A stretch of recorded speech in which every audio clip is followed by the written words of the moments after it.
Hello and welcome to another episode of the Don't Give a Ruck podcast. I'm your host Nathan Parker, and joining me on today's show is the former Saracens, Leicester Tigers and England hooker George Chuter. We began the pod by talking about how George and his family have dealt with the lockdown before delving into his career, looking ahead towards Wales versus England on Saturday evening, plus much more. Enjoy. Right, so firstly, George, it's an absolute pleasure having you on the show. We haven't had too many Englishmen on the show. It's not just because I'm Welsh, but it's great to have you on. How have you and the family been keeping during these very dark times?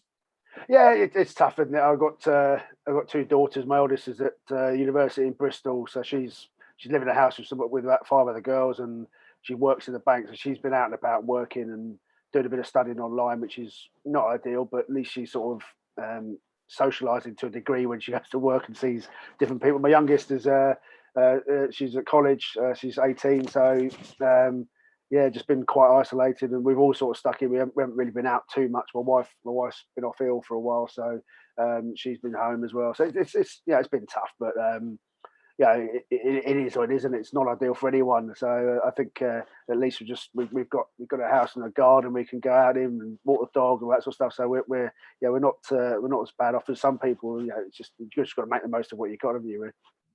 Yeah, and well, I suppose the only saving grace for us sports fans, it doesn't matter whether you like football or rugby. We've been treated to, some normality, I suppose, haven't we? And it's still thriving at the top level. I thought, at the start when rugby picked back up with the Premiership rugby, I thought it was going to be a bit stale and this and that. But you see yesterday, I think London Irish come back against Bristol. It was one of the best games I've ever seen. And how have you sort of seen? Maybe the crowds are probably not affecting the games as much, but what have you thought of how the rugby world has sort of dealt with it?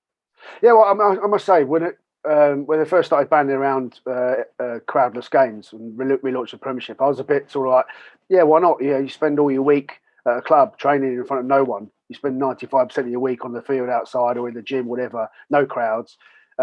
Surely you could just sort of transfer that over and go into games. And I think initially there wasn't too much of an issue. I think because of that sort of COVID shortened season was wrapped up. It was all a bit weird. People weren't too sure how to approach it. But actually, I think watching the Six Nations and watching some of those big clashes, I think the lack of crowds has really affected the game. The whole attraction of the Six Nations is the tribal atmosphere, the crowds, even Wales, England, Scotland, the French coming over, whatever it is, and that has been missing. I think that has affected. But the intensity of the game more than anything. I know you're playing for your country. You've got a job to do, and you can still knuckle down and do it. But actually, when those games get really tight and when there's a bit of pressure on, so a crowd works both ways. Obviously, home and away teams take it differently. But I think the crowd can have a massive effect on those games, and it just didn't really see the Calcutta game. I know it was. The weather was a bit poor, all that, but I thought the sort of intensity of that game was a little bit below where you'd expect it to be. It'd be very interesting to see England and Wales next week. See how that's this week rather. See how that's affected by a lack of crowds. I mean, you get a more passionate audience than that game. So, fair play to the players. It must be very difficult trying to actually play a game without any crowds. And so I think I took it for granted that it'd be easy. But I think you mentioned the Irish game yesterday. It was a fantastic spectacle. There have been a few pretty good games in the Premiership so far. There's also been a few dead ducks and all that. But I do feel for the players in some ways. Obviously, feel for the fans more than anything. These people they live and breathe the game. But it must be very tough for players to sort of keep getting yourself up week after week in front of nobody. And the Six Nations has been a bit of all ifs and buts, because I was saying to my old man during that Scotland game, I said, if Scotland win this, I don't want to take anything away from Scotland, but I think if there's 85,000 fans in there, it's a bit of a different story. That's how much the crowd can make an impact, and you'd know that firsthand, wouldn't you? Yeah. Well, I mean, exactly. The last time Scotland played at Twickenham was that fantastic game. Was it 37-all draw, 35, whatever it was? Yeah, and you can remember how much of a buzz that was after half time, where Scotland clawed their way back into it. And the actual, Twickenham's not the most atmospheric ground, to be perfectly honest. It's quite open, and it's not as claustrophobic as the Millennium Stadium or Principality, whatever they call it now, Yeah. or even Murrayfield. So, but that, I mean, at times Twickenham can be absolutely buzzing. That atmosphere at that game was absolutely fantastic. And I mean, agree. England weren't particularly good in that game, and perhaps they would have needed it. The crowd would have given them a bit of a boost and made them play a bit better. But it was just the Scottish team came out and actually sort of tackled the occasion, I think, better than the England guys did, and certainly played a bit more constructive rugby and were well worth the win. I don't think there's any denying that. But yeah, it would have been a different. I think it would have been certainly a much more tighter affair, I think, if there'd been a full house of home fans. Yeah. Well, I know firsthand, I'm a Liverpool fan. And we went, what was it, 4 years, three and a half years without losing at home. And now we've lost 4 in a row. So it's just like certain parts in games where you just think, oh, the crowd would have gone behind them then. Did you get what I mean? Definitely. Where, there would have been a big tackle or something, but you're losing the game, but the whole team would have gone up. Well, it affects momentum, doesn't it? The crowd, certainly a vocal home crowd, can affect the momentum of the game, both positive and negative. If you're the home team and you say make a big tackle or great bit of skill or score a try or whatever, the crowd lifts you up and it can really buzz you on. Whereas if you're the away team, you could be pretty much intimidated by that. So it does play certainly a much bigger factor. And the higher up the ladder you go, the more important that is. So it is what it is, I suppose. Has it been an underwhelming as an England fan watching the team? Because I think that this goes deeper, I think, with England, because the way I see it is, you put so much into those 4 years prior to a World Cup, and then you lose a final.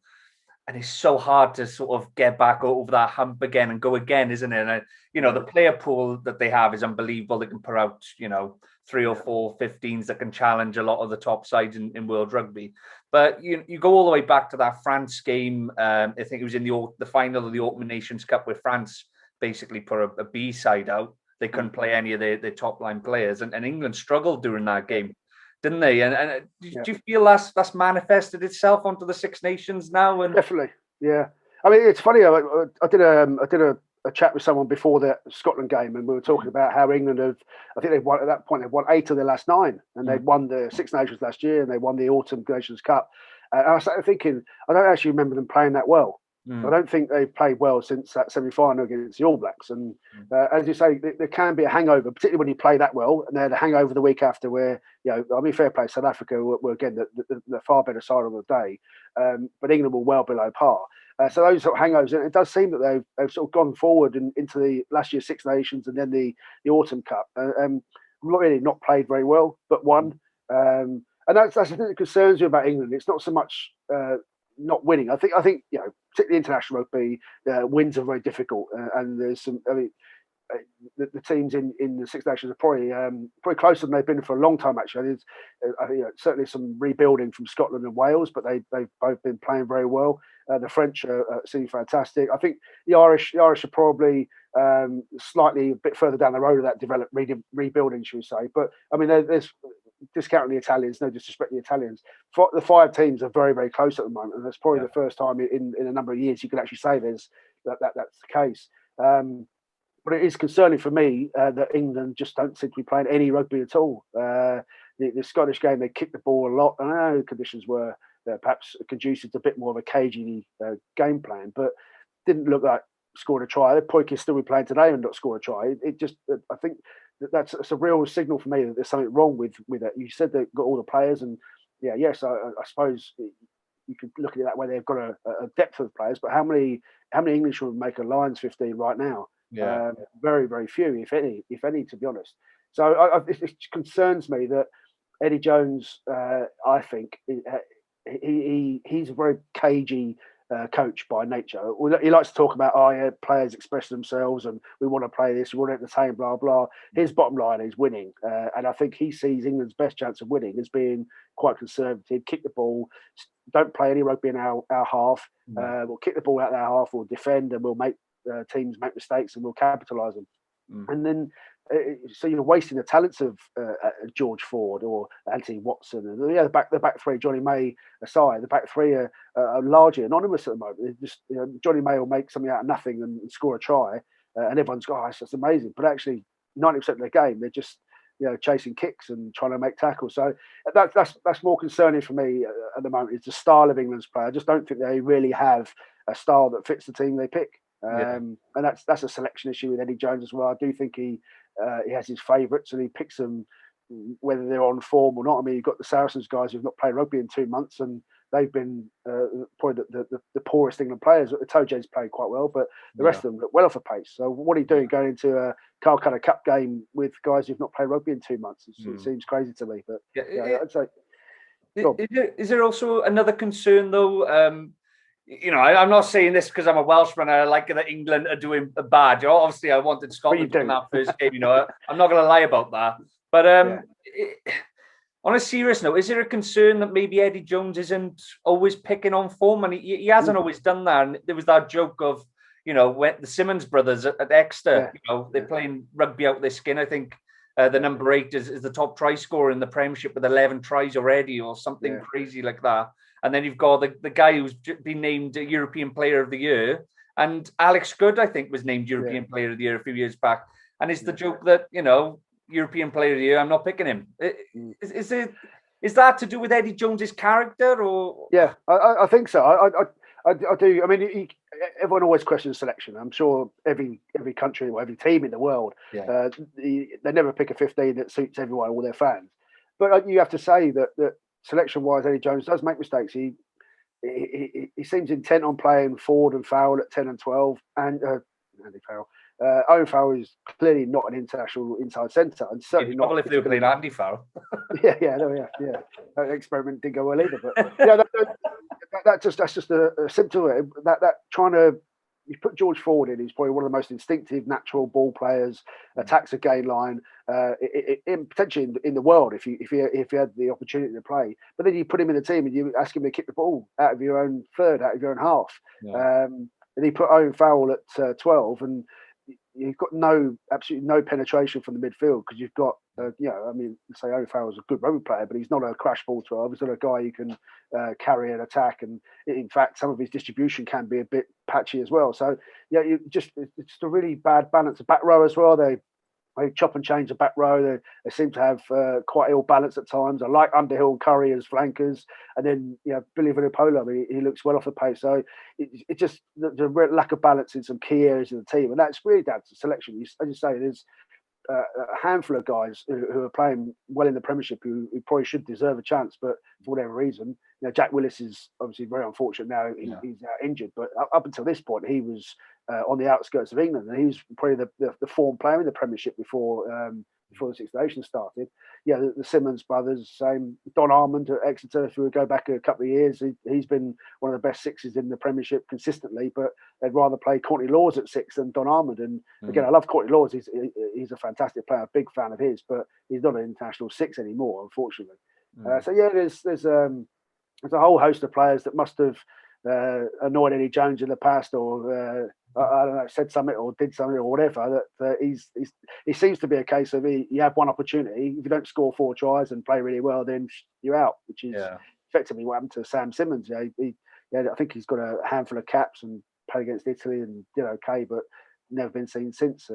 It's strange, but like I say, I guess he has reasons. Eddie Jones sees these guys day in, day out for the duration of the camp, so he'll obviously have a better idea of their strengths and weaknesses than I will. But from the outside, it certainly looks as though selection is muddled, should we say. Well, what in your opinion, do you think there'll be panic stations if they were to lose this weekend? I know there wouldn't be any knee-jerk reactions of Eddie Jones or whatnot, but you look at the table then and you go, right, they got France next at Twickenham.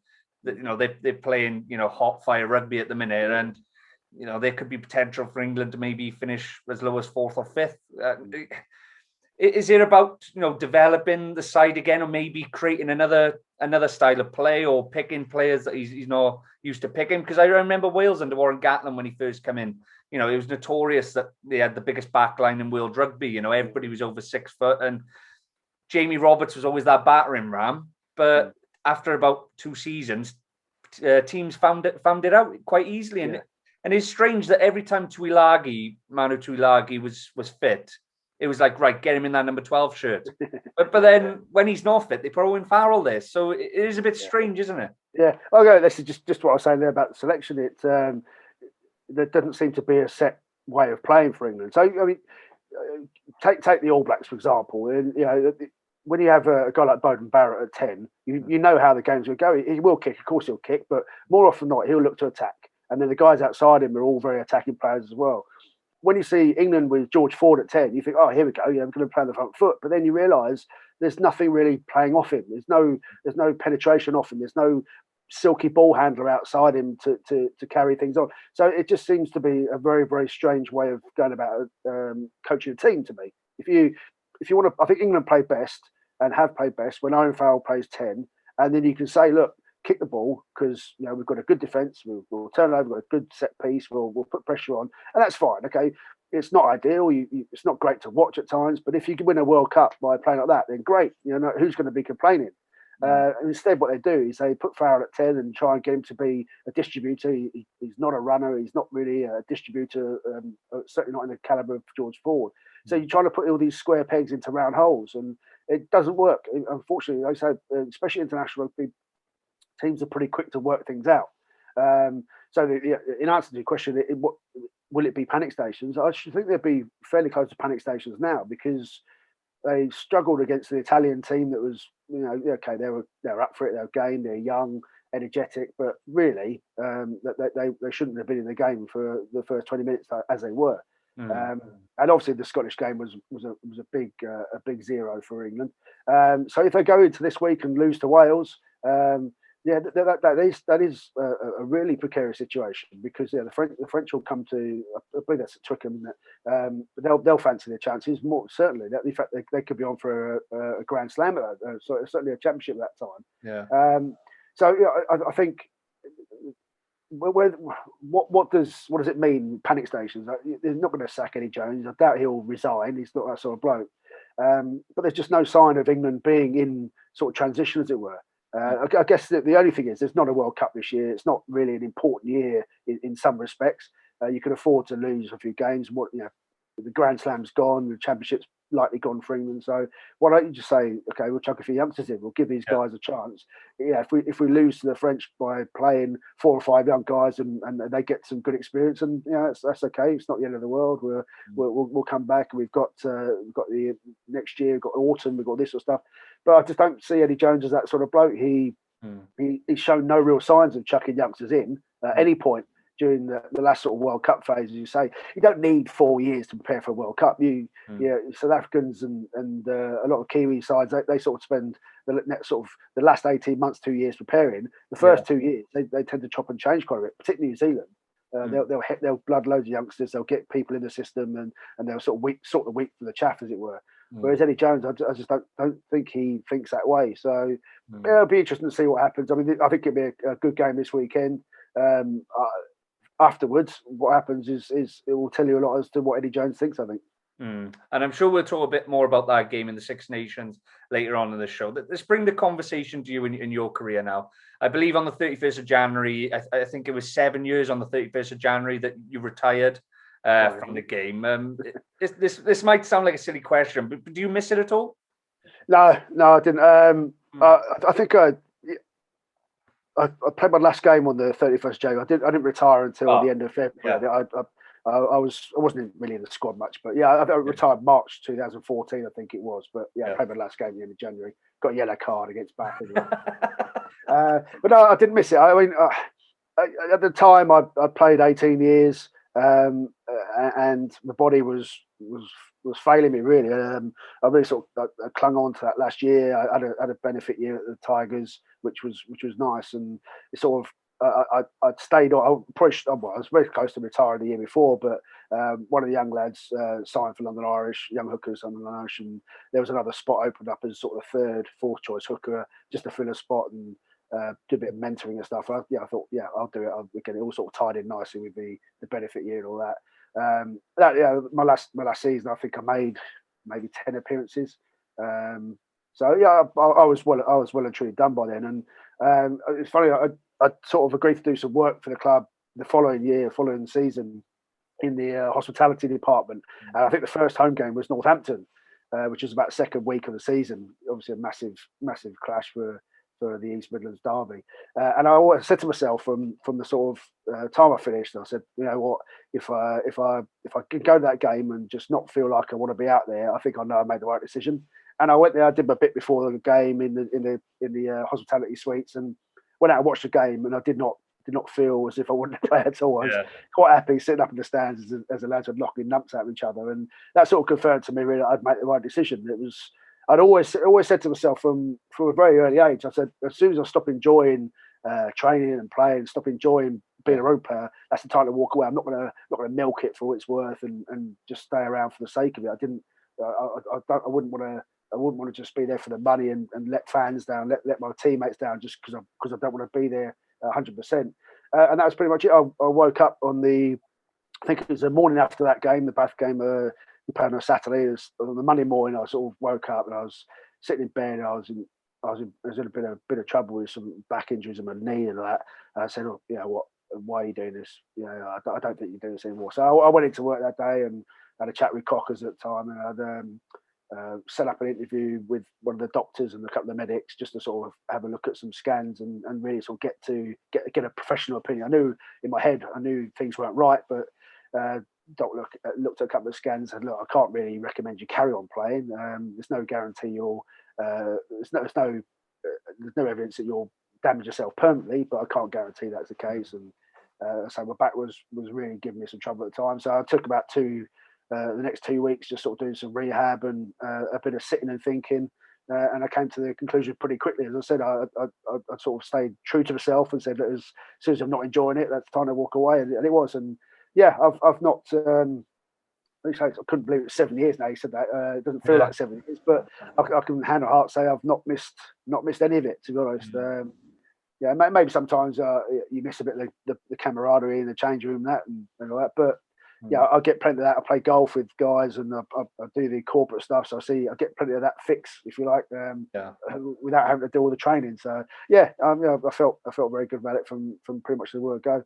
And it's really strange because I've had maybe the older generation prior to you, the Campases, the Fitzpatricks on the show, and they sort of said they miss it, but you retired when the game was starting to turn a bit, didn't you? When the bigger backs were coming through, and it's really strange how players who were playing around your era, are saying, "Oh yeah, I'm glad I'm not playing anymore." It is really strange, that is, but. Well, I think you've got to remember guys like Campo and Fitzy.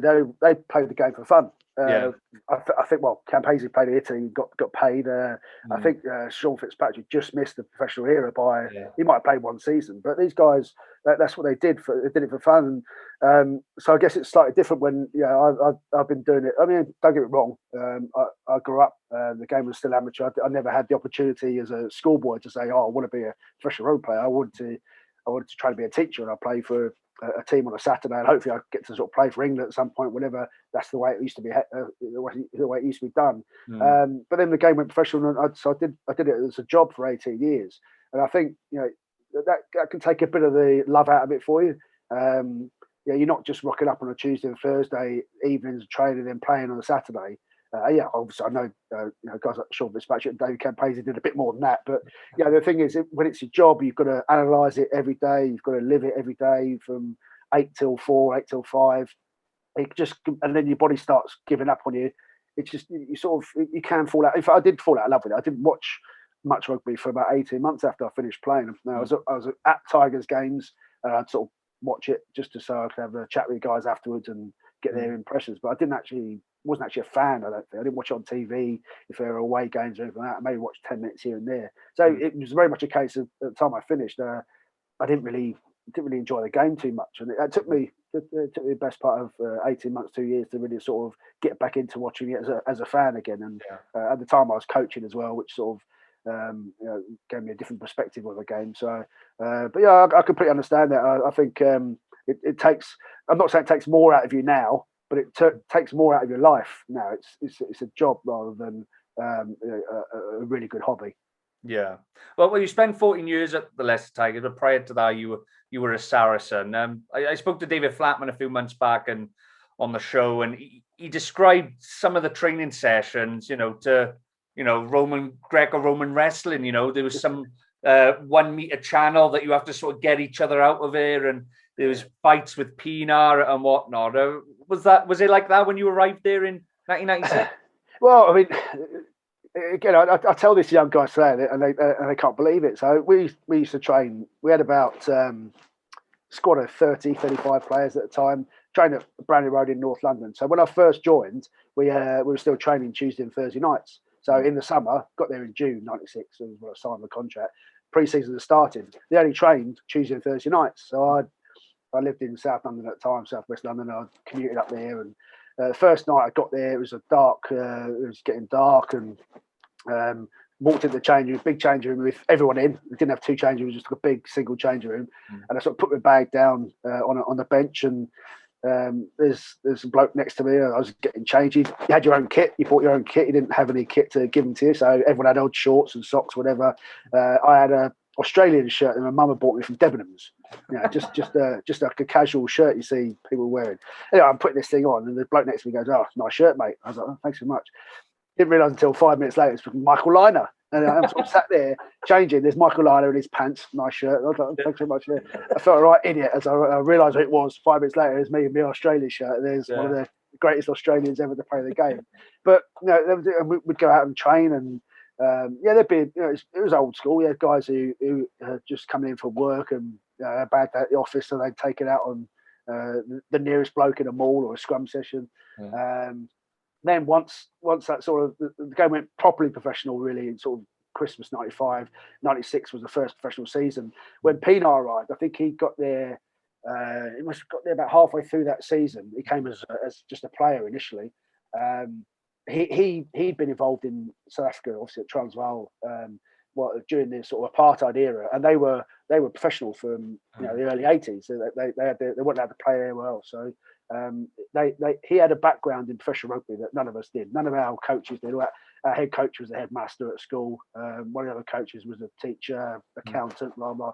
Nobody involved at Saracens at the time had any experience of full-time sport, any sport, professional sport. So Pinar came over, and he sort of he'd probably tell you that his jaw dropped at the sort of state of the clubhouse and the changing rooms, and the fact that we haven't got any kit and no food or this sort of stuff. So he pretty quickly got around to being sort of not de facto head coach, really. He wasn't a coach. He was still playing. We still had a full coaching team, but he was immediately in Nigel Ray's ear saying, "Look, we need to sort these facilities out. We need to sort this out. We need to make it more professional." And he did. He dragged the club forward, and I think Bob Dwyer did the same thing at Leicester at the time, because again, Bob had been involved in Italian rugby, and so he knew what professional rugby was about. So guys like that were actually part of the reason Leicester was so successful in those early days. Was yes, they had a great squad, obviously, but they were just far more professional than anyone else far earlier. And Pinar was the same. So Pinar, he made them rejig the changes. Everyone had a locker. The place was painted and neatened up and tidied up. Everyone had kit, so he had a squad training jerseys, which no one had ever had before. The showers were all ripped out and rebuilt, and just basically made the place a nicer place to be. So his ethos was, we'll take care of everything. All you guys got to do is turn up, train hard, work hard, and play hard. The rest of it, food, everything else is taken care of. And I think that's what everyone does now. There's no club in the country at a professional level doesn't have their own training kit and have a kit man and all this sort of stuff. But this is 1996. It didn't exist. And funny enough, again, one of the big differences was the training. So again, Francois was a big tough bloke, no doubt about it. But he wasn't used to having those sort of physical, fighty sort of training sessions. They just didn't do it in South Africa. Their belief was you train hard in the week, but you put all your physical stuff in on Saturday. You don't beat your mates up on a Tuesday and Thursday. Just what's left for Saturday. So he would come in the first few sessions. Everyone wants to try him out. Everyone wants to try the World Cup winning captain and this. And he got into a few scrapes, and he gave as good as he got. But one of the big changes he made was cut right back on training, the physical training, live training. A lot of it was done with bags and touch and things like that. So when he took over as head coach towards the end of the 96-97 season, he made massive changes to the way the club was run. And then also on the field, he took over pre-season training that sort of the summer before 97-98 season. And we ran. We again, no one had really done sort of the fitness training that he introduced. And we went into that 97-98 season as one of the fittest, probably the fittest team in the Premiership. And ended up at the end of the year, we finished second to Newcastle. And we won the cup. So it was a big turnaround. But yeah, in the early days, it was like the Wild West. Imagine sort of under floodlights on a Tuesday and Thursday night with some grisly old prop trying to kill you every week. But yeah. It was fun at the time. Well, Flats wasn't a grisly old prop, was he? No. He was teddy bear. He turned up. Must have been that sort of pre-season, early season, 97-98. He was about 16 years old, still at Dulwich College. Big lad for his age, and him and a guy called John Dawson, who was the other prop. So this must have been a nightmare to play against these two. John Dawson was big. He played about 5 or 6 years of professional rugby, but he ended up being a doctor, I think. But yeah, these two guys turned up still at school, wet behind the ears, and it must have been interesting for them to see how men's rugby was played, because they probably would have had a bit of exposure, because back then you could be involved in senior rugby when you were sort of 15, 16, 17 years old. So it's not the same as it is today. It's not very often you see that, but it must have been a real eye opener for them. And there's nice kids from the Dulwich area, nice part of South London. I was just about to say, talking of Flats, I texted him the other day and said that you were coming on. He couldn't be happier. He was eulogizing over you. And he said, just mention the time when you lived with him and Dave Thompson. Oh God, yeah. We had a great time. I mean, it was just sort of 19, 20 years old, living in London, playing professional sport. We had a great time. We had three of us shared a house just down the road from the training ground in Southgate in North London.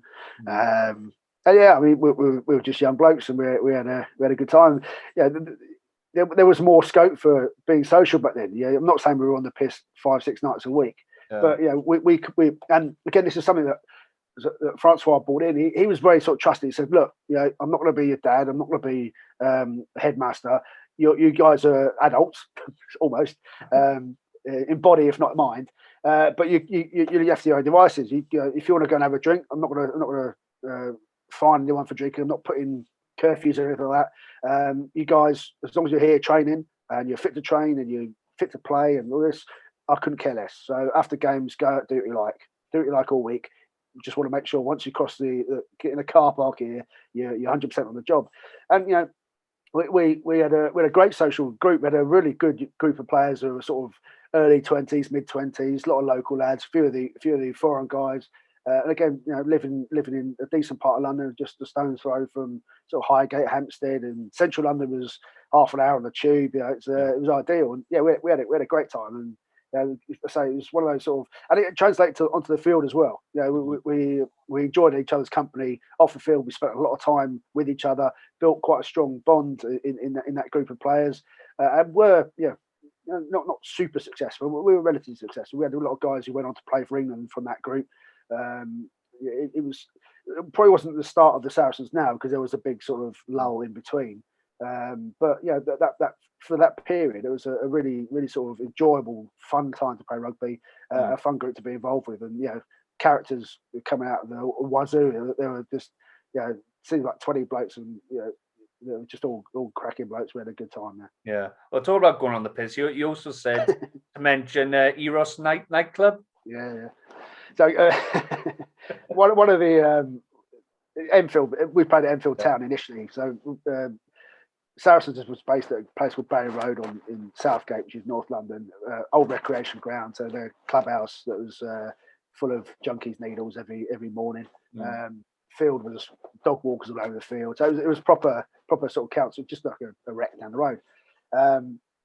And we used to play there. Initially, that first sort of 96-97 season, we played quite a few games there. Then they moved to Enfield Town Football Club, which is about sort of 15, 20 minutes down the road. And then as you come out of Enfield Football Club and turn left, and you're on the A10 basically, on one of the major roads out of London up to Cambridgeshire, and just off the junction was this nightclub called Eros, big old school nightclub. And the guy who ran it at the time, a guy called Neil, he was a fan. He was a football fan initially because it's a big football area in North London, obviously. But he came along to games and he sponsored some bits at the club, and I think I can't remember who it was, probably Paul Wallace initially, but ended up because we played on a Sunday. There were again, it's difficult for youngsters to relate to. On a Sunday, pubs weren't open after about 5 o'clock in the afternoon, so we'd pack up the game on a Sunday. We played because the football played on a Saturday. We played on a Sunday, and they'd be like, "Well, what are we going to do?" And Neil was like, "Oh, my nightclub's open on Sundays." So we'd just go, as if you'd go to the pub to have a pint and that, we'd just go to this nightclub. And we ended up being there on a Sunday, and that would sort of filter into Monday. Then sort of Tuesdays they had a student night, Thursdays they had a over 30s night. We ended up being in this place quite a lot. And Paul Wallace, the Irish prop, spent more time in there than everyone else combined. Yeah, he would regularly get lock-ins at this nightclub. And sometimes we'd be with him, sometimes not all on. And we would sort of stumble out of there about sort of midday, 1 o'clock on a Monday, having been there since midnight. So you come out of this, it's roaring sunlight. There's like a shopping park next door. So there's always people coming in and out of JJB Sports and all that sort of stuff. And there's all us suits and coming from a lock-in in a nightclub. So yeah, we spent quite a lot of time and quite a lot of money in Eros nightclub. And I think actually once we moved from Enfield Town to Watford Football Club, that was a bit more of a commute. We ended up Eros ended up going, not just got closed up after a few years because there's just no one in there. It was us that was keeping it afloat, I think, at the time. But, that was still some fun times. It's not now anymore, is it? No. I think it must have closed up in the early 2000s because I know Neil went travelling. Actually, I bumped into him some years later and we had a good laugh. And he's still involved with Saracens. I think he's still a Saracens fan. But it all closed up for lack of business. I was going to say that could be your next business venture. Try and get that back open. But a proper cheese place is brilliant. But looking at you back at your time at Sarries, did you sort of foresee the sort of rise of the team over the last few years, and well, the rise and the fall? Yeah, no, I mean it was a very different place. Very, very different to what it is now. Obviously, this is the early days of professionalism we're talking about, and the input that Francois had, it cannot be understated. It really can't. And Nigel Ray, to a large degree, I know obviously some of the more recent users has cast a bit more of a dim light on him. But as a pioneer for professional sport, professional rugby, Nigel Ray is as big a role player in that as anyone. And being able to attract the current World Cup holding captain was a massive coup. And then you have the most capped player in the world at the time in Philippe Sella, and you have the highest point scorer at the time in Michael Liner. These sort of signing these sort of players to a little family community club in North London was huge, absolutely huge. Yeah, it's pretty much run of the mill these days. Dan Carter signs for Perpignan and signs for Racing. You hear that all the time. Back then, this was unique. There weren't very many. Very, very high profile, particularly Southern Hemisphere guys playing in the Premiership. Joel Stransky was at Leicester. That's pretty much it, really. So this was a huge stepping stone. But the club changed and evolved over time. And I think once Francois left, that period between about 2002, 2003 until sort of late 2007, 8, 9, that sort of era, they had a real low patch, and they had a lot of turnover of players, a lot of turnover of coaches, and that's just not good for any club. So I don't think if you'd asked me in 2005, our Saracens going to be European champions and Premiership champions and have all these Lions and internationals, and I don't think anyone would have seen that. At that time, they were almost slipping back into being one of the junior clubs, and because traditionally Saracens was a feeder club. You had a lot of good players in and around that sort of area, from Essex and that sort of area. They ended up starting at Saracens, then going and playing for Quins and Richmond and Rosslyn Park, the higher profile South London clubs at the time. Someone like Jace Leonard started at Saracens, Ben Clark started at Saracens, Dean Ryan, these sort of guys. they all left. So that was what Saracens almost going back into being. And on the field, the success had dried up a bit. Again, so they're having a lot of turnover of players, probably signing a few overseas players who were well past it, not really worth the money, not really contributing much. Didn't stick around a lot either. So they sort of didn't really offer anything to the club as an environment either. But they ended up coming through that patch and went on to some huge success. And as I said, it is tainted now with the news that came out around the salary cap. But I still stand by Nigel Ray. I think what he did for that area of North London, and is still doing for that area of North London, is remarkable, and it should be commended. I get the people who are very resentful of the accusations of cheating and all that. I get that, but at the same time, there is a bigger picture here. There's I don't know how many hundreds of kids that have helped with the foundation over the years, and in some of the real deprived areas of London. So I think once all the dust settles down, and the history will remember them in a bit more of a rosy light than they do right now, which I think is right. Yeah, and it was a bit silly, really, when they were talking about taking away the European Cup and the trophy. And I was like, well, no, it's memories, isn't it? You'll always remember them as that team that dominated. Yeah, it is different. I get the accusations of cheating, and I get all that, and I get people being should strip titles, but as it stands, there are no regulations for stripping titles for any reason, so it's just not going to happen. I think it's fair enough to remember it with an asterisk, for example. Say okay, they've won the European Cup, but you're not going to take it. The players don't care. You're not going to take it away from the fans. And some great days out in Europe, some real special memories, as you say. That can't be taken away. Like I said, I think history will sort of mellow things a bit. I don't see. Again, there's far bigger issues in life than a sports club, to be honest. Yeah, exactly. Well, of course, you're better known for your time with Leicester Tigers. I've had many players from Leicester Tigers. I've had Lewis Moody. I've had Aaron Major on the show in the past few months, and it was the same theme. It was the family ethos, and it was that brotherhood nature of the Leicester Tigers. Did you see it that way? Absolutely, yeah. I spent 4 years hating Leicester, and at the time, Saracens were the new money, and let's say some of the high-profile signings. Leicester were very much of the old school, the old guard, and we had some massive scraps back in the day. Sort of late 90s, there were four or five games we played between sort of 98 and 2000. They were real tough physical affairs. So there was a real rivalry that grew, I think, just again from the old school trying to knock down the new school, as it were. So I spent, I never played for Leicester back then. If you'd asked me, I'd have laughed in your face. But I left Saracens, and I took a bit of a break. You call it sabbatical these days. I took some time away. And when I came back, I'd not been involved in rugby. I'd not really thought about rugby too much, to be honest. But a mate of mine said Leicester were interested in having a chat, and Dean Richards was my hero as a youngster. So I said, I'd love to go. Sort of sat in front of him and John Wells, and said, sort of, where do I sign? Really, I knew a lot of the guys that have been involved in England in the sort of from '97 onwards, and I knew Martin Johnson and Neil Back and all these sort of guys. So ABC club. So I looked forward. It really sort of piqued my interest, and I sort of put the rivalry behind me. It was not much of an issue for me. Although Garforth never let me forget that I played for Saracens. He called me a very nasty word for about the first 5 years of my career. But yeah, I walked in, and I don't know if I felt at home.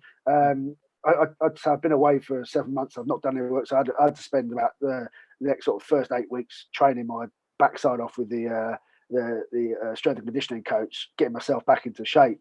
So I'd be on the bottom field, out of the way of everyone, and the lads would be on the top field. So I'd be just running. Yeah. Once I started getting involved in the training, it was completely different to what I was used to at Saracens. Like I said, Francois was a big advocate of non-contact training, but just high pace and skill and accuracy, blah blah. Leicester were very, very big on just barring up and getting physical. Here's a ball, have a scrap. We'll see you at lunch. That's pretty much it. And some of the sessions were genuinely. I just sat there, and I was flabbergasted by what I could see going on. Yeah. But at the same time, I enjoyed it, and I'm not saying I got stuck in. I've never been a sort of scrapper and a fighter, particularly in training. It's never been something that interests me. I just wanted to get on and so much on my mind in training with all the line outs, all the stuff that I had to do as my job, that I couldn't sort of switch off enough to have a fight with anyone. So, but yeah, I'm not saying I took a backward step, but it just wasn't really for me. But I'd get involved in it, and things would kick off on a regular basis, pretty much 5 days a week. And but that was the way it was done back then for those guys. The group of guys that happened to be around at that time, at the same time, the core of about 15, 16 players were just, the way they showed that they cared was they turned up to work and treated every day as if it was a final. If it was this match with this training session, my life depends on this, and that's the way they did it. And yeah, they come off the field and they're oh yeah, sorry about gouging you that one, and have a bit of a giggle in the changing room and have a bit of lunch, and then back out in the afternoon, back on it again. And somehow they managed to sustain that, and then go out on a Saturday and still be nasty as well. So I say that was I think it's just a once in a generation group of players that happened to be at the same time, same place at the same time. I mean, it was an education for me. Actually, I think, like I said, it wasn't something I was used to, but it made me change and evolve as a player. I think it made me a far better player than I would have been if I'd stayed elsewhere for the rest of my career. To be honest, it was a bit of a finishing school in some ways. I got here. I still, I wasn't young, but I still. I hadn't been involved with England and hadn't had that sort of experience properly. So I think it really sort of toughened me up a bit and made me a bit more worldly wise, just being around these guys and watching them train, watching them compare. You used to look at someone like Mike Johnson and play against him. He's a thug, he's a horrible piece of work. But actually, you didn't realise the sort of dedication he had behind the scenes to do his extra fitness, do his extra weight sessions, work on his weaknesses, work on these bits and pieces that made him one of the best players we ever had. And the same with guys like Backy, the training ethos of these guys was something I had not really considered. I just think, oh yeah, they're good players. That's it. They were just born good. But actually, no, they work their tail off, and that was a big eye opener for me. And it's sort of confirmed what I'd learned from people like Pilar and Liner and Seller. These guys didn't just luck into being good players. They had to work hard, and I think seeing it firsthand from those guys who were a different generation, then going to Leicester, seeing it firsthand from the guys I saw as my peers, really sort of made me want to be a better player, made me a better player as well. Well, you said at the start of the answer there, I'm not a scrapper. Did you make exemptions for Morgan Parra? Honest God, last night, I'm getting into this mood during lockdown of watching just videos on YouTube all the time. I'm up to like 2 or 3 in the morning. And I typed your name into YouTube, and you had a little bit of a scrap on the floor, and the play carried on. And it says, Manu Tuilagi and George Chuter gets yellow card. He says he's not going to get yellow carded for that. The ball goes out. Manu Tuilagi takes someone high. And I still couldn't see your cheap shot. And I was like, I wasn't that cheap. No, it wasn't cheap. He deserved it, though, didn't he? Because he was just laughing in your face. And then it goes on the replay and just shows you just forearming him. Yeah. Well, do you know what? I played professional rugby for 18 years. And I must have played in, 450 odd games. And that's the only clip on YouTube is me getting wrestled to the floor by Morgan Parra. And it actually ends up on top. And I'm like, oh, what? It was he was a nigger. There's lots of them. The French scrum halves are all like that. They're all sort of like impish characters, and they're white. They like to wind you up. They've got a pack of absolute ogres to fight their battles for them, so they're not too shy. But I mean, it's strange. Alan Rowland was refereeing that game, and I genuinely think he had it in for us whenever we played against him, because he was a Leinster player originally, and I think he had a bad experience at Leicester one time. But I to this day, yes, it was a bit late, but I hit him across the chest. It wouldn't even be a car these days with all these sort of. I hit him a little bit late, and rugby's a physical game. I'm playing at Clermont-Ferrand. There's 15. There's half the towns come out, and they're baying for blood, and we're sort of trying to scrap and win this game. I want to do whatever I can, and unfortunately, probably half a second late, but I'm not very quick. I got there because I do, Your Honour. It was like you were trying to steal Tuilagi's thunder. It was like you put him lovely high hit, and then you were just coming in and you knocked him into him. Well, this is the intelligence of me. See, Manu went after a prop. I went after the scrum half. You see, You've got to know your enemy. And you were on the wing. Yeah. Outside centre. Yeah. But no, I mean, it was. It's funny that it's one of the only clips of me on YouTube. It's as if there's nothing else in 18 years. Well, actually, I've talked to a lot of players. Jamie Cudmore's one, and one of the first videos you search of him is rugby's biggest thug. So it's not so bad for you, is it? He was a tough bugger though, Jamie. Jesus, and he was a bit of a thug as well. But again, you watch those videos these days with the context of the game now, and it's oh my god, it's horrible. But actually, that sort of stuff was fairly not regular. I'm not condoning it, and particularly some of the sort of the really cheap stuff. But I think the game was just, it was policed differently. There were less cameras. There was less awareness of potential future head injuries, that sort of thing. And Cudmore was a very, very tough bloke, but there were a few of them around. There were more than a few of them around in various, particularly in the French league. I mean, there was some real heavy customers there. But part of the, that was all part of the enjoyment. It sounds a bit perverse and sounds a bit weird, but actually going in and playing against those sort of, playing against Leicester back in the day was great because you knew there was going to be a bit of handbags here and there, and you'd get hit in a ruck somewhere, and you'd have the opportunity to hit someone back, and it was part of the game. It was, and at the end of the day, no one really ever got hurt, apart from the blokes that got hurt. So let's take it back to the Leicester Tigers now. Your success was unrivaled, really. You look back at what you did now, and for me, I was looking through YouTube last night, and I was looking back at the European Cup final. I know you didn't play in that one against Stade Francais, and it was an incredible game. And you just think, where Leicester were then to where they were now. It almost reminded me of they were like the Man United of rugby. They were, and it's almost like they've turned into the Man United of rugby, where they've fallen short over the years, and the players have sort of left one by one, and there's only really Ben Youngs there that you can recognise from that Premiership winning side, can't you? Yeah, well, I mean, it's natural in a way. Okay, so that sort of generation of players, that's 20 years ago this year, actually, that Paris final. And that was probably that squad at its best, at its peak. You watch that game.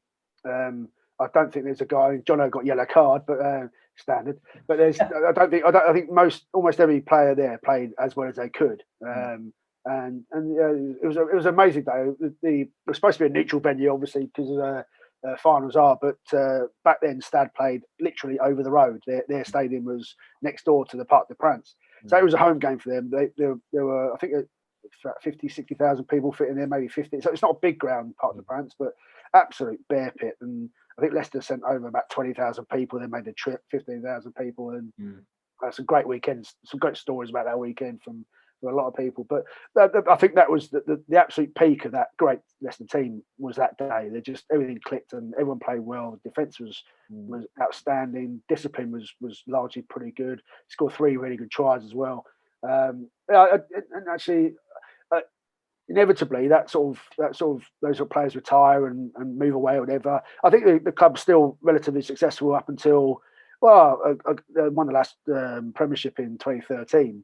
So there were, I think, 9 back-to-back Premiership finals between whenever the Premiership playoffs came in and that year, which is a pretty good consistent performance. But people were away. And I think what Leicester were guilty of, and even probably while I was still playing, they were guilty of not really preparing for the future.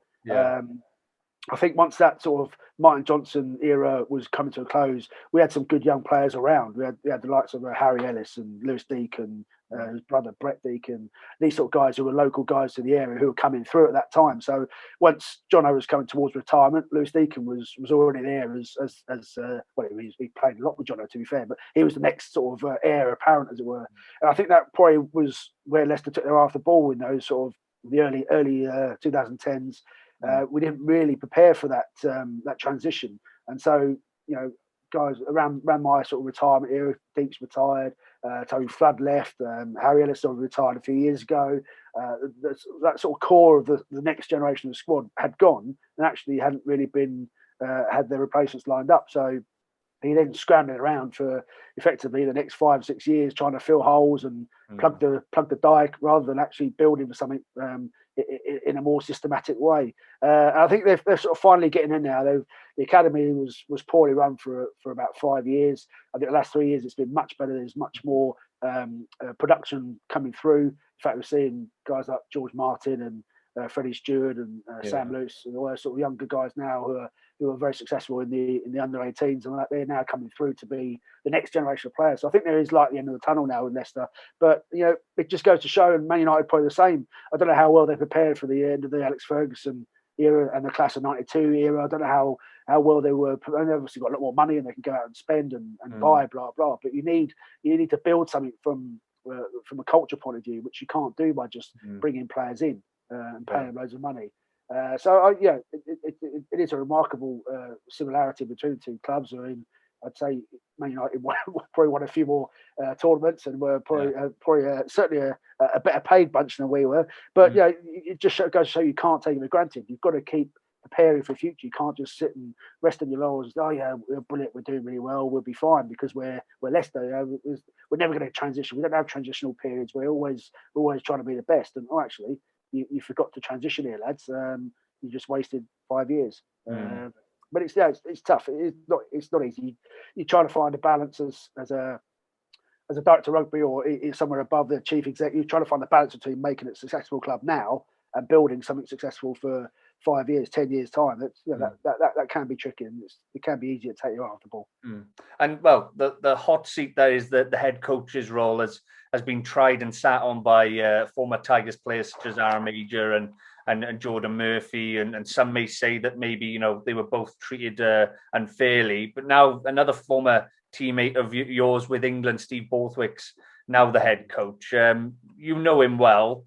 Do you think he can turn this around and maybe get back to where they used to be? I'd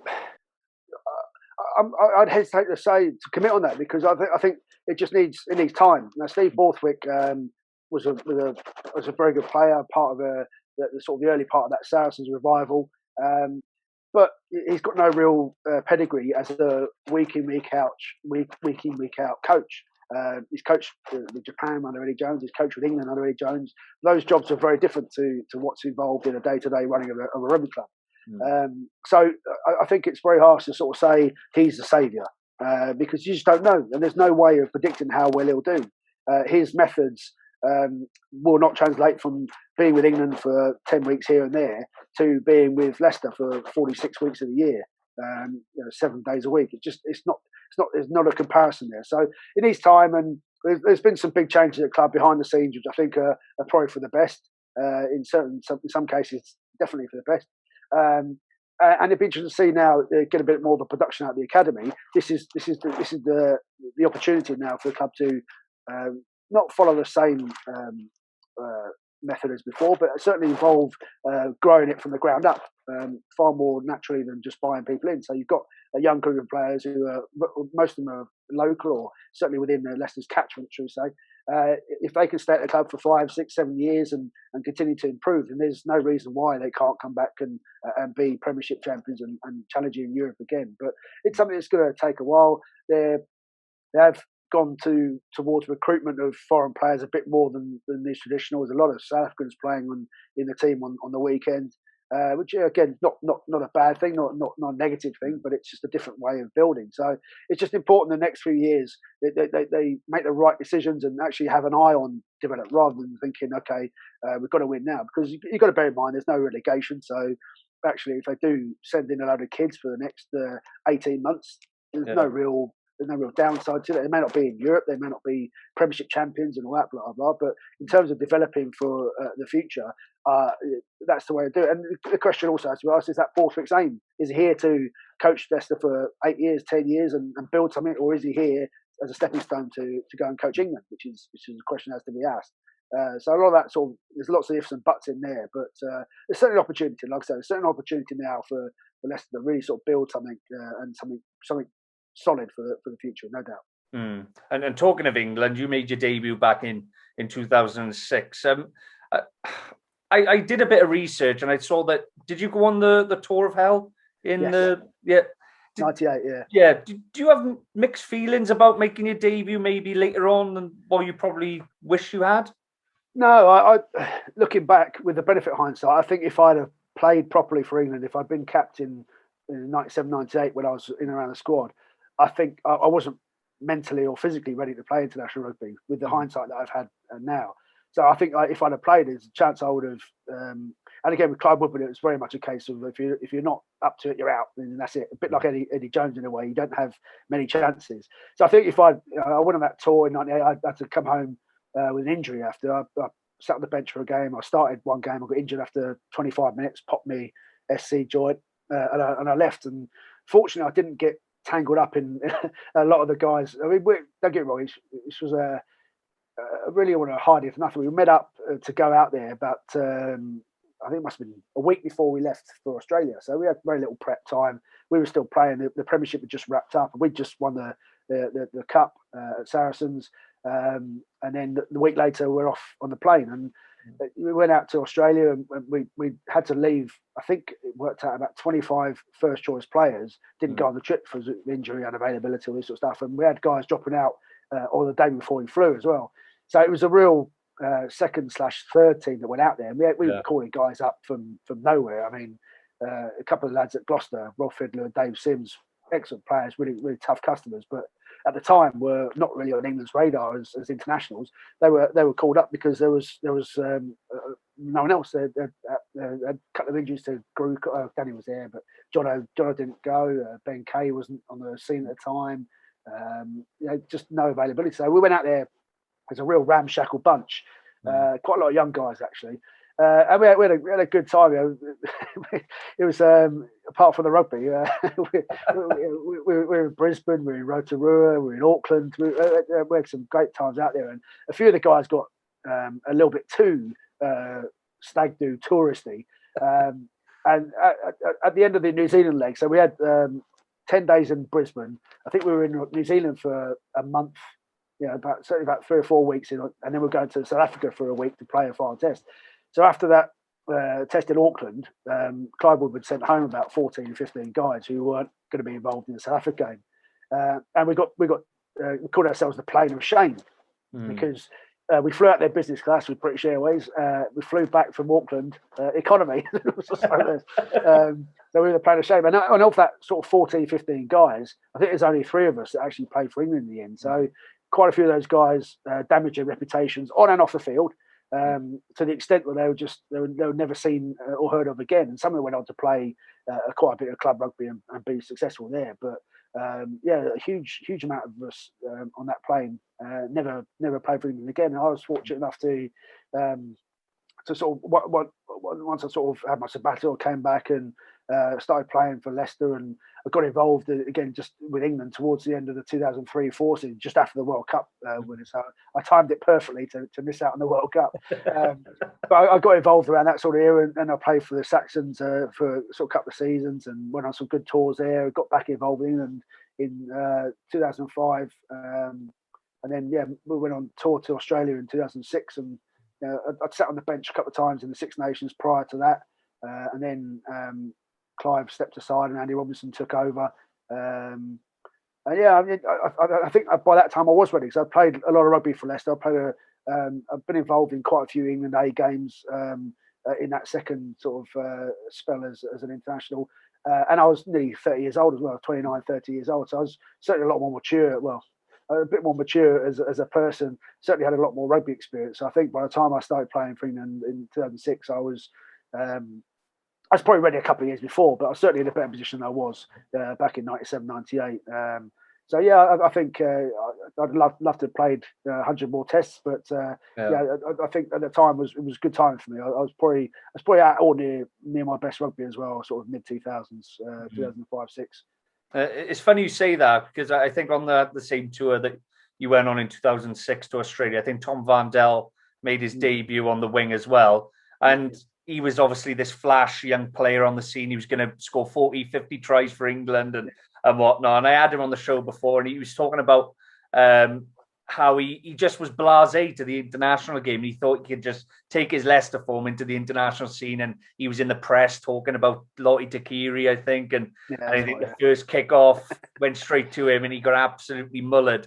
It must have helped you, as you just said, you know, the experience that you'd had, and I think people sort of they shy away from giving maybe older players, well, not older players, but players who are past 25. People think you have to start your career at 18 and retire at 32, and that's your career done. But you did it the complete opposite way. And we talked earlier about maybe World Cup teams or England planning for 4 years for a World Cup. You probably joined the side at the perfect time when they were just building for that 2007 World Cup. I think Andy Robinson had left earlier in 2006, and Brian Ashton took over.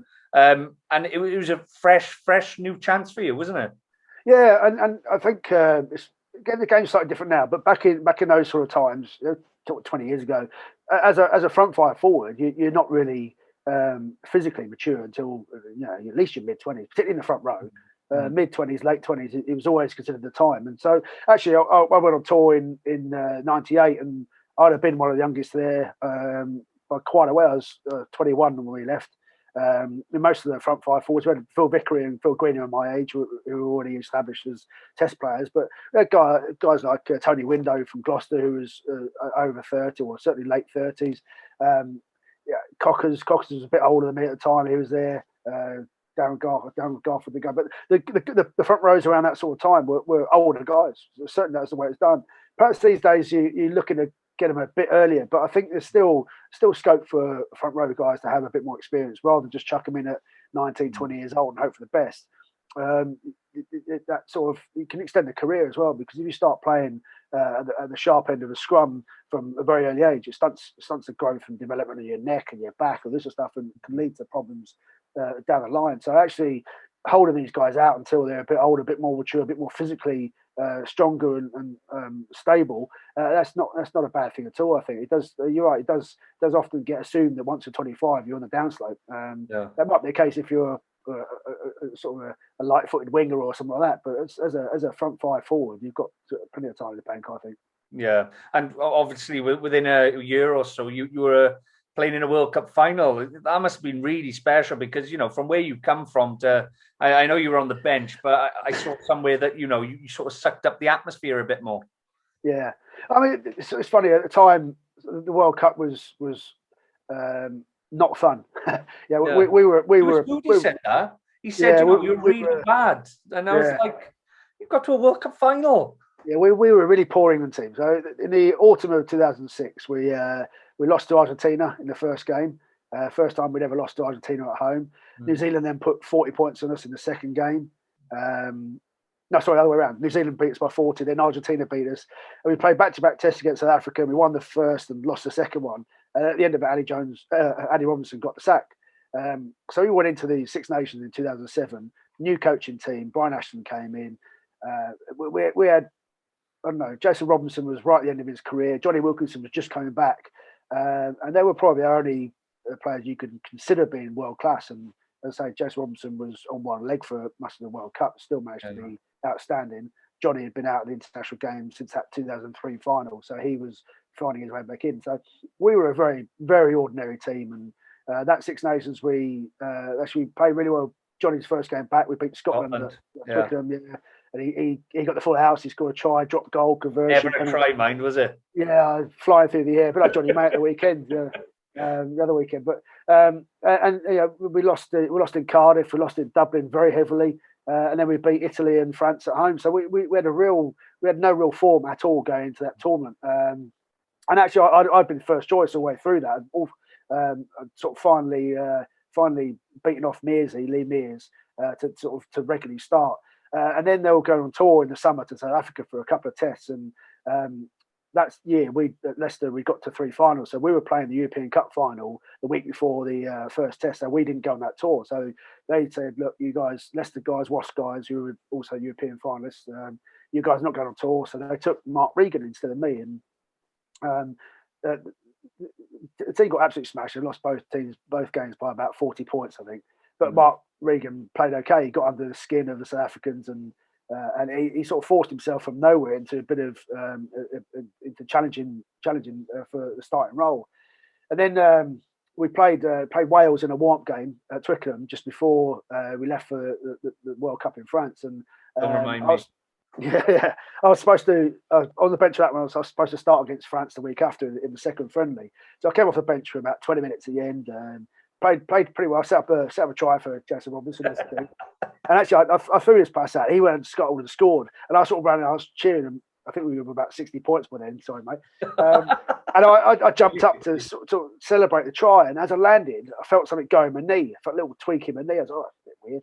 Anyway, played the next 10 minutes. And then game finished. And next morning, I couldn't move my knee at all. It turned out I had what's called a bucket handle tear of my meniscus on the inside of my knee. Basically, it was a little flap of cartilage that was occasionally getting locked in my joint. So I was like, oh, it's the World Cup. We're leaving for the World Cup in 2 weeks. I was supposed to start next week, and if I played well against the French, I'd probably be first choice for the opening game against the USA. But I couldn't play. I had to pull out the French game in Marseille, and then I went into. I'd lost my place. So I went into the World Cup, second choice behind Mark Regan, and again. Coming from, I thought I played fairly well in the Six Nations. I played very well for Leicester over the season. I thought I was deserved to be the first choice, but bad luck not going to South Africa, then bad luck with my knee, and then suddenly I'm sort of sat there the second choice. And from the word go, it was very strange. I mean, we beat the USA in Nantes by about 10 points. Very unconvincing. Phil Vickery, who was captain at the time, he got subsequently got banned for a trip. Then we went to play South Africa in Paris, and at this time, South Africa were by far and away the world's number one team. I think they won the Tri Nations, and they're certainly from getting knocked out of the 2003 World Cup, they'd started building straight away. They spent 4 years building a team to win the next World Cup, and they were winning with guys like Matt Field and Bakkies Borter and John Smith, all these guys who had at the time 80 odd caps. So they were averaging 80 odd caps a man at the time, so they were by far the favourites. And anyway, we got smashed 34-0. The World Cup got off to a pretty poor start, having had the preparation was just pretty average as well. So it wasn't a lot of fun. And then we fortunately for us, we were actually we were staying in Versailles, so we were out of Paris. We were out of sort of the frenzy of it all. We weren't in a big city, so we didn't really hear about the press very much or anything like that. It was again very little Facebook and Twitter. I don't think Twitter was around then. This is how long ago it is by the sound of it. So we were relatively immune to a lot of the criticism. We were obviously were speaking to people back home. They're saying, "Oh, you're on the front page of this paper and that paper." They're calling you all sorts, and you're an absolute embarrassment. Like, oh, Jesus. So it just went from being a really we weren't a poor team. We went from being a poor team to just being a very, very disillusioned poor team. It wasn't fun. Trying to train and get yourself up after shipping 34 points, and we had guys on the phone to their kids. Their kids were crying, "I miss you, Daddy." Like, "I'll be home in 2 weeks. We're not going to get out. We're not going to get out the pool stages. We'll be home."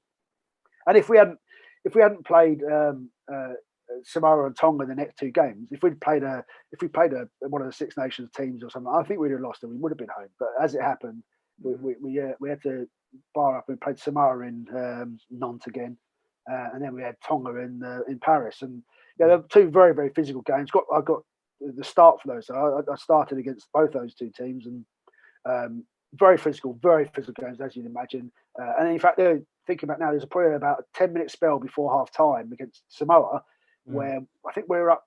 Paul Sackett scored, so we were about 8 points to 3 up, maybe 8 points to 6, something like that. We were just up at half time, and we spent 10 minutes on our own line before half time defending, and they threw everything at us. And I think I genuinely believe if they'd scored then and gone into the half with a bit of a lead or even neck and neck, we probably would have.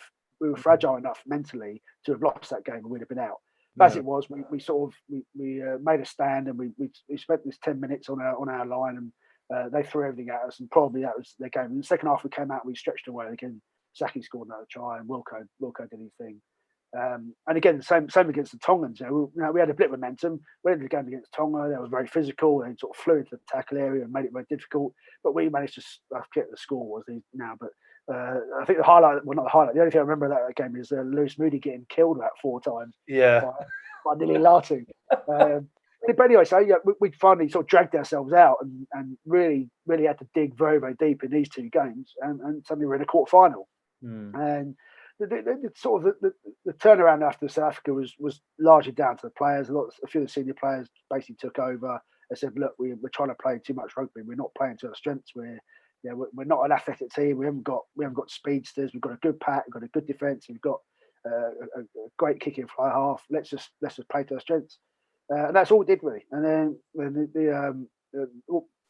prepared for that quarter final, Australia had breezed through their group, not really been tested. I think they'd won with bonus points in all their games. I don't think anyone had got within 30 points from them. So they weren't really battle hardened. So we just said, look, we're going to scrum them. Obviously, that's a weakness of theirs. Matt Dunning, wasn't it? Matt Dunning. Exactly. Yeah. Everywhere else, we'll counter ruck. They don't put players in the rucks because they're winning quick ball with one bloke clearing out. So anytime there's a ruck, we're going to stick 2-3 people in, counter ruck. We're going to box kick, and that's what we did. And at first, I can remember it vividly. I was on the bench. I'd been dropped, which is another story. As a low point, but the first half hour it was pitch perfect. We put a boxing cup. Gomersall put a boxing cup. Josh Lucy flew in and smashed someone and turned the ball over. About 4 guys counter rucking, turned the ball over, kicked the ball down the corner, put them under pressure, kicked 3 points, and obviously the scrum got on top, and everything went according to plan. And suddenly we've got a bit of momentum. And we won this game, and it was a cracking day, cracking night. We had a really great night in Marseille. Sat down by the old port after our game. We watched New Zealand lose to the French. And it's funny, we were all sat in this bar in the old port in Marseille, and we're sort of mingling with the locals. The French, we're all against New Zealand. We hate New Zealand, and they win the game. And then we realise that we're playing the French next week. So it's the mood changed in a heartbeat. But yeah, and again, we went into that semi-final and just sort of got stuck into the French and put her under pressure. A couple of last ditch tackles, save tries from them, and then suddenly we're in the World Cup final. So yeah, at the time it was not fun. Like I said earlier, it wasn't a lot of fun. But we had a good bunch of blokes out there. So after games we'd enjoy ourselves. We had let our hair down a bit. We had nothing to lose. We probably shouldn't have been there. And after the quarterfinals, we had a good drink. After the semi-finals, we had a good drink. After the final, we had a good drink. It was. I can look back on it now and actually take the pleasure out of it. And I don't regret being a part of it at all. But at the time, I'd rather have been anywhere else, especially after I got dropped to the quarter final. I was ready to go home. I was looking on the internet for flights home. Were you really? Yeah, I was massive. I mean, I played quite well against Samoa, and in Tonga we had a scrum just before half time on their line, and Andy Sheridan was playing loose, and I was hooker, and the tight head just got inside Sherry a little bit and popped me up, and so we were going for a pushover. It just got popped up a little bit. Just one of those things that happens. And they called me into the room on, I think, the Tuesday night, whatever it was, before the quarter final. And Graham Roundtree, my old mucker, who was coaching at the time, forwards coach, scrum coach, right? And he's like, "Oh, yeah, we're going to go with Mark Regan on Saturday." And I thought, "What? Why? Well, we just think he's just offers us a better scrummager. He's a better scrummager than you. Just there's that scrum before half time, where you stood up." I'm like, "That's one scrum." So I completely disagree with reasons. Then, yeah. I think so. Mark Regan was the confrontational type of character that could get into the Australian skin. I think so. Yeah, I argue my case with Ashton and Graham Roundtree and made it clear that I completely disagreed with them. And I went back to our room and I was that gutted. I was genuinely looking for flights home and from Marseille. I was going to go. I was dead set on going. And then I couldn't find one because obviously it was busy at the time and all that sort of stuff. I sort of gave myself 24 hours to cool down a bit and I sort of got my head around it eventually. But yeah, I was dead serious. That's how upset I was. But as I say, I can look back now with a bit of perspective and probably sort of a slightly older, wiser head. And I think it was pretty lucky I couldn't get a flight. But just imagine if you did go home. Yeah, well, yeah. Imagine that. Funny. Yeah, if buts and maybes here, but it's funny how things work out, isn't it? Yeah. Well, when you talked about injuries, and you've been quite vocal about injuries since you've retired, and I saw an article where you said you used to go into the Welford Road at the bar and talk to ex-Tigers players about their injuries, and they'd have one limb off or something like that. Is the shoe on the other foot now, and are you the one that's telling everyone about your injuries? I don't know. I mean, I think from what I'm talking about there was that there's always been an issue about long-term health with any sport, but particularly one as physical as rugby. And I follow American football very closely, and some of the former players who are struggling with knees and stuff like that. You take it for granted that there's going to be some toll on your body later in life. Now, my point was that if a guy who's training twice a week and playing on a Saturday needs to have a hip replaced at 55 or 60, what are we going to be like when we're sort of late 40s, early 50s? We've had to, I don't know how many times more training we have in a week. The fields are tougher, the fields are firmer, the collisions are bigger, everything's magnified. So that was my point there. And I talked to someone like Peter Wheeler who had bad knee problems after his career, and I'm like, well, I've probably played as long as you. I may not have played as many games for the club as you, but the intensity of training that and on top of the games must mean that I'm heading for something further down the line. But it's not a case of resenting it. I'm fully accepting. I know. I don't think I certainly wouldn't do anything different. I wouldn't change anything I've done. I'm pretty sure most players, certainly of my era, we wouldn't change anything. It was a great time. It was a great opportunity to be involved. But yeah, I think it's just I guess it's the doubt about what's to come. And I'm to touching wood, I'm relatively okay. My back gives me issues at times. The rest of me, I've got little niggles here with ankles and knees and sort of wrists and neck and that sort of. But again, given what I've put my body through for 18 years or 25 years, if you count stuff from the age of 12, it's no surprise to me that there's going to be some long-term effects. I talk to people about it. I mean, what can you do? I can't say to people, don't play, because it's a fantastic sport. It's been an absolute pleasure for a long period of my life to be involved in it. I said I wouldn't change anything. And if I do have to pay the price a little bit later down the line, then so be it, I guess. Yeah. When you look back at your career, George, it's almost like a puzzle, isn't it? You in '98, you go on the tour of hell. You don't get capped. You don't get capped for another 8 years. And then when you do get capped, you're nearly trying to get a flight home because you're not starting in a quarterfinal. It's crazy how things sort of manifest itself. But you then decided to take a year out, as I think you mentioned it earlier, in 2000, I believe, or 99, 2000, when you were 24 years old. Did you just fall out with love with the game, or? Yeah, very much. I mean, again, as a bit of perspective, the sort of I only really played for Saracens for 3 years. So I was at the club 4 years. My first year, sat on the bench a bit. Played a lot of we had an Anglo-Welsh league back then, so I played I don't know 8 or 10 first team games in midweek. But actually, I didn't really play Premiership rugby until 97-98 season. So between 97 and 2000, I played 90 odd games for the club, which is a lot of rugby, plus the England A internationals and the tour. So back then we had 15 clubs in the Premiership, so you played 28 Premiership games. You had just 6 cup games if you were fortunate enough to get that far in the domestic cup. And then on top of that, you had European as well. So you're playing 35, 40 odd games a year, or 35 games a year before any international rugby was on. So it's a lot of rugby. And again, so I think physically I was still growing into myself. I was not a late developer, but I guess I'd certainly, in terms of rugby, I was still maturing and still developing. So I got to the end of that 99-2000 season. It's about June 2000 it would have been, May, the end of the season. Again, bear in mind that we often started playing the league in August. So you have your pre-season, you play. Year 98 went on tour, got back from the tour in July, early until late June, early July, because it was a 6-week tour, 5 weeks out there on tour. It was a long old time. I had 2 weeks off, and then I was back in pre-season, and then we had our first Premiership game, something like the 13th, 14th of August. So there's no real sort of downtime, no real off-season break, and that went on for 3 years. And I got to the end of that contract in May 2000, and Francois was dealing with. I had an agreement with him. He wanted me to stay on. I was sort of umming and ahhing a bit, and I sat down and had a chat with him and said, look, I'm not really into this. I'm not really enjoying this. It's I guess these days you call it burnt out, but I was bored. I was just a bit bored. I was a bit fed up with the old treadmill of get up, do this, do that, same old. So I took the opportunity. I didn't want to let people down, so I didn't want to just sign for money and say, yeah, I'll do the job and do it half-assed. I didn't want to I certainly couldn't let the fans down. I certainly want to let my teammates down. So I just took the decision that I'm just going to walk away from a bit. I'm not going to sign that contract, and I'll give you plenty of time to sort of find someone to replace all that. I'm not going to leave in the lurch.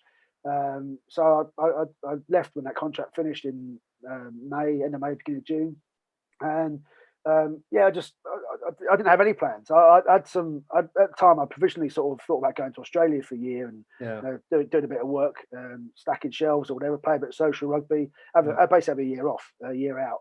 And again, you've got to bear in mind that this is very, very early days of professional rugby. We weren't even sure if professional rugby was going to carry on working. There was a massive battle between the RFU and the club, so there was no sure thing. It wasn't a case of me turning my back on 15 years of security. It was just up in the air. So I thought, you know what, I'll take the advantage. I was young and childless back then, so I had the opportunity. My wife was girlfriend then. My wife now, she was working in America for a year as a teacher. So I thought, you know what, I went around England and caught up with some mates from school I'd not seen for a while. I went out to North Carolina to stay with the missus for a month. Went to Sydney for the Olympics in 2000, which was another 4 weeks out there staying with friends and mum.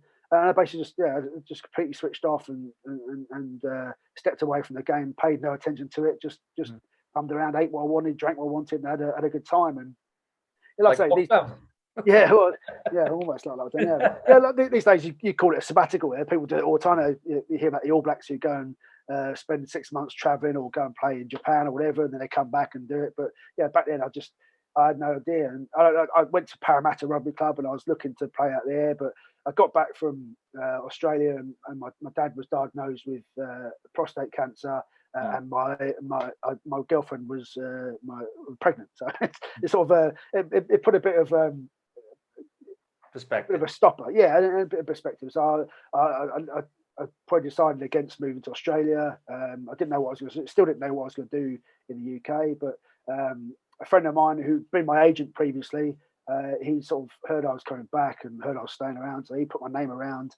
And he got a few replies from 3 clubs, and one of them was Leicester. So he said, Leicester want to have a chat. Do you fancy it? And as I said earlier, the rest is history, really. But I'd highly recommend any players now. Burnout is a real thing, and if it's burnout, I don't know if that's the right thing to call it, but sometimes you can get bored. It's okay to admit you're a bit bored with the treadmill of professional sport. Yes, people say, "Oh, you're getting really well paid. Just turn up and do your job." But it's not as easy as that. It's not like working in an office 9 to 5. There's far more to it than that, and that sometimes it can be a bit of a burden. So I would highly recommend that. Now, I'm not sure you can do it these days because you spend 6-8 weeks out of the game and suddenly the game moves on a bit and you can find yourself sort of lost and behind the time. So it's probably a bit more difficult now than it was sort of 20 years ago. But the only reason I played for as long as I did was I think because I had that sort of 6 months out. It was only 6 months in the end. It was June to December. I signed for Tigers before Christmas on December 2000, and I was up here New Year's Day. I think I came up here New Year's Day 2001. But so 6 months really sort of blew the cobwebs away and freshened me up and changed the scenery as well. So it was the reason I ended up playing as long as I did was just that little break. Well, let's bring it forward to today and Saturday in particular. Now, George, what's your best memory of Wales versus England? You probably will say the 60-odd points. We did get injured in that game, so yeah. I mean, I really enjoyed the Six Nations game in 2007 at Cardiff. It was I'd played at Cardiff before a bunch of times, obviously at club level, but to be in there, the roof was shut. To be in there for the anthem, packed house, 75,000 people, or whatever, Millennium Stadium back then. It was the best atmosphere I'd ever been a part of, just for the anthems. And once you started playing, you couldn't hear line-out calls. You couldn't hear 5 yards away, and the crowd. It's not very often you play in a stadium like that these days, where there's a very short distance between the crowd and the field. Particularly international, there's always like an ambulance track and all this sort of stuff around. But the Principality Stadium it's such a tight, overhanging place that the atmosphere was incredible. And we lost 27-20, I think, but we went down. I think we were down 17-0 at one point, so we clawed our way back in, and it was a real good arm wrestling of a game, real tough game. And the Welsh had some of their greats were playing that day. So yeah, we lost. At the time, I was pretty gutted, but we had a good night in Cardiff afterwards, as you do. Always. Yeah. And yeah, it was, again, with the perspective I've got now, the sort of being removed 15 years, it was just a great experience. I said earlier, I'm only disappointed I didn't play 100 more tests, because I'd love to have played a few more and had an opportunity of winning Cardiff and winning Edinburgh and all these sort of places, Dublin, that I never got to achieve, unfortunately. But yeah, really are treasure memories, and that I didn't really take to rugby until relatively late. I started playing it at about 12 when I went to a rugby playing school. So I started watching the Five Nations back then in sort of like 1988. And as it happened, England were pretty good at that time. But there were games against the Welsh where Jan Evans scored that try as Rory Underwood fell asleep, and all those sort of iconic moments from the sort of Five Nations early on in my career. I remember watching. Then for me to be out there and I got to play in a Calcutta Cup game. I got to hold the Calcutta Cup. I got to play against Wales in Cardiff, and got to play against the Irish at Croke Park. These are real treasure memories, and those. I'd love to have beaten the Welsh more often than I did, but didn't diminish the experience for me. It was 1-1, wasn't it? We won one and lost. Yeah, well, the World Cup game was a friendly, so it doesn't really count. Too generous. You give it. The big question is, who do you think is going to win on Saturday, firstly? And then secondly, whoever does win, are they France's biggest rivals for the tournament? Well, yeah, I mean, with all due respect to Scotland, they weren't able to back up their win against England. And I had a sneaking suspicion that would be the case. My argument is always the same. When Wales started becoming good and when Ireland started becoming good, the mid-2000s, late 2000s, they became good because they got over beating England. So for them, up until that point, they could beat England, and then that'd be it for the rest of the tournament. They'd maybe win a couple of other games, but they weren't consistently good enough to put a run together and win consistently until they thought, we beat England, great. Who's next? So they didn't dwell on that. I think Scotland is still dwelling on that. So I had a feeling. I know it was a tight game, but I had a feeling they'd still have a hangover from the absolute euphoria of beating the old enemy. They wouldn't be able to get themselves back up again. So the Irish won Grand Slams, the Welsh have won Grand Slams, and purely, they obviously have good players and good teams and good coaches, but it's mentally, they win a game, we'll celebrate tonight, but then tomorrow, Monday, we're back to work. But they didn't manage to do that, particularly with England. When they beat England, it was just the end of their season for them. It was such a big story. So I wouldn't count Scotland out from the rest of the tournament, but I think they're going to struggle to certainly beat the French. I think that'll be tough for them. But England, Wales obviously unbeaten so far. A little bit under the radar somehow. I think everyone came into the tournament thinking, this is a bit of a rebuilding phase for them. There's someone like Alan Wynn's on his way out. This will be sort of a final farewell to him. They're struggling with selection at fly half. There's not too sure what their best pack is. These sort of things. Ken Owens coming back from injury.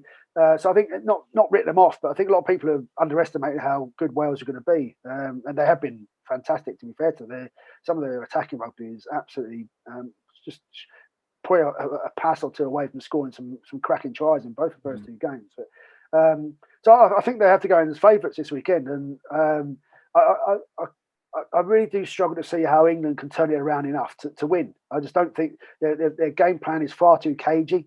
I think you kick to Wales like they've been kicking to the other teams. Wales just run it back, or they'll kick it back with interest, and they'll have too much on the front foot for England. So unless England can do some serious overhauling in this 2-week period that they've had off between the last game and this week, unless they can do some serious game plan changing, revising, I really don't think they're in with a chance. And I generally think Wales could make it sort of 10 or 12 point plus victory. Well, stop saying this now. Oh, yeah, well, I'm hoping I'll jinx it. Like this. Yeah, well, I mean, I just that's how disillusioned I am with England, and so it's not losing. Lose to Scotland, it's not embarrassing. It's not the end of the world. Everyone wants to win, but it's the style of play, and there was no sign that it was a more aggressive, adventurous style against Italy. They scored tries from individual bits of work rather than actually building a score like we've seen Wales do. So yeah, I do generally have a lot of concern as to.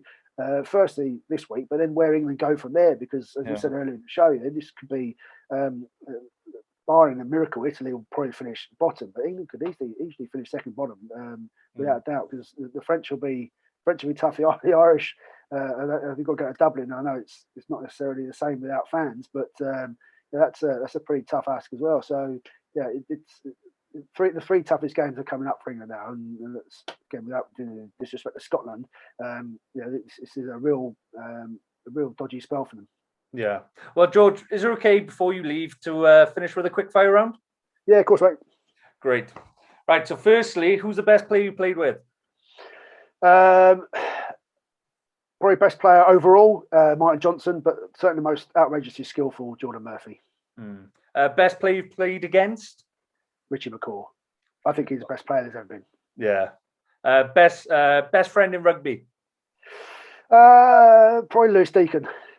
Still pretty close now. Your favourite coach? A lot of time for John Wells. Best match you've been involved in? Oh, I'm going to say one that really sticks out was Leicester against Munster at Thomond Park in January 2007. Yeah, that was unbelievable. Worst drinker you've played with? Worst drinker? Yeah. Oh, too many. Harry Ellis. Harry Ellis, really? Yeah, it's always shocking. a scrum half, isn't it? He's a tipper. Biggest troublemaker on and off the field? Harry Ellis. Again? Funny.